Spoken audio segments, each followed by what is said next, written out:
நான் ஒரு கேள்வி கேட்குறேன், இல்லை பரீட்சையில் கொஸ்டின் பேப்பர் வருது, நான் கொஸ்டின் பேப்பர் பதில் தெரியாதவன் என்ன பண்ணுவேன்? பதிலே தெரியலன்னா அந்த கொஸ்டின் பேப்பரை திருப்பி எழுதி வச்சுருவேன். ரொம்ப சிம்பிள். பேப்பரை ஃபில் பண்ண மாதிரி ஆச்சு, அப்போ நேரத்தை போகிற மாதிரி ஆச்சு, ஆன்சர் பேப்பர்னு ஒன்று கொடுத்தா மாதிரி ஆச்சு, முடிஞ்சா? அந்த ஃபார்முலாவை தான் இப்போ ஒருத்தர் ஃபாலோ பண்ணியிருக்கார். யார் அவர்? உயர்கல்வித்துறை அமைச்சர் விஸ்வநாதன் அவர்கள். அவர்கிட்ட என்ன கேட்டாங்க தெரியுமா? ஒன்றும் ரொம்ப சிம்பிள்.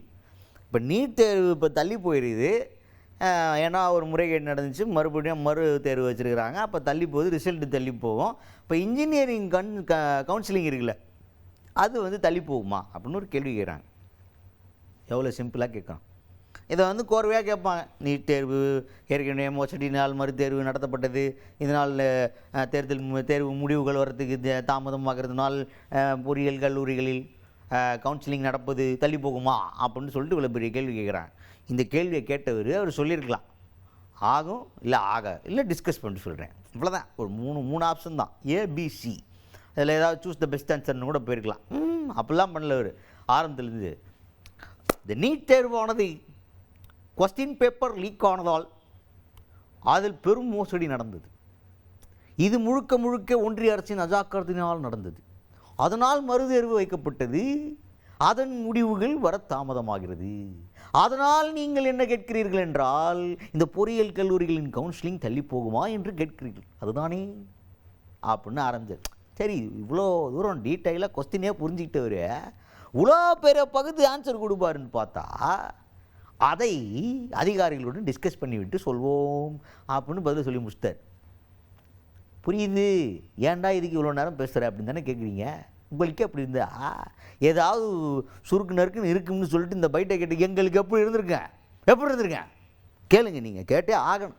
பாருங்க, அல்லது நீட் மறுதேர்வு நடத்துறதுக்கு காரணம் மத்திய அரசனுடைய குளறுபடி தான் காரணம். மே மாதம் 3ஆம் தேதி அந்த நீட் எக்ஸாமோட அந்த கொஸ்டின் பேப்பர் லீக் ஆனதுனால இந்த தேர்வு இந்த மாதம் தள்ளி வைக்கப்பட்டிருக்கிறது. அதனால் என்ஜினியரிங் காலேஜஸ் அட்மிஷன் தள்ளி வைக்க முடியுமான்னு நீங்கள் ஒரு கேள்வி கேட்குறீங்க. கண்டிப்பாக உயர்கல்வித்துறையினுடைய செயலரோடு கலந்து ஆலோசித்து இன்றோ அல்லது நாளையோ எனது முடிவை நான் அறிவிக்கிறேன். அதுக்கடுத்தது ஒரு கடலூரில் அவர் பேசுகிறாரு. கடலூரில் பேசும்போது, இந்த மாவட்டத்தை சேர்ந்தவன் தான் நான், இங்கே இருக்கிற எனக்கு இப்படி உயர்கல்வித்துறையின் அமைச்சராக பதவி கொடுத்து அழகு பார்ப்பது நம்மளுடைய முதல்வர் விஜய் அவர்களும் காங்கிரஸ் கட்சியின் தலைமையும் தான் அப்படின்னு சொல்லிட்டு நிறைய பேசினார்.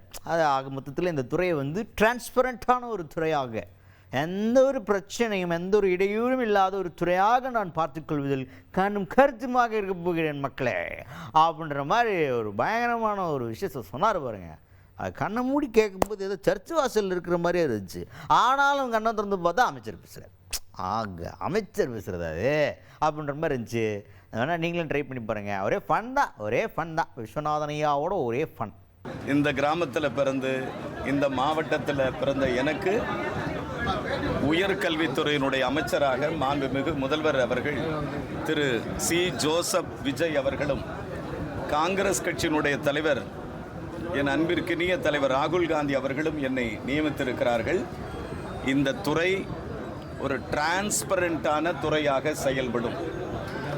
இந்த துறையில் எந்த தவறுகளும் குளறுபடிகளும் நடக்காத அளவிற்கு நாங்கள் மிக கவனமாக இந்த உயர்கல்வித்துறையை செயல்படுத்துவோம்.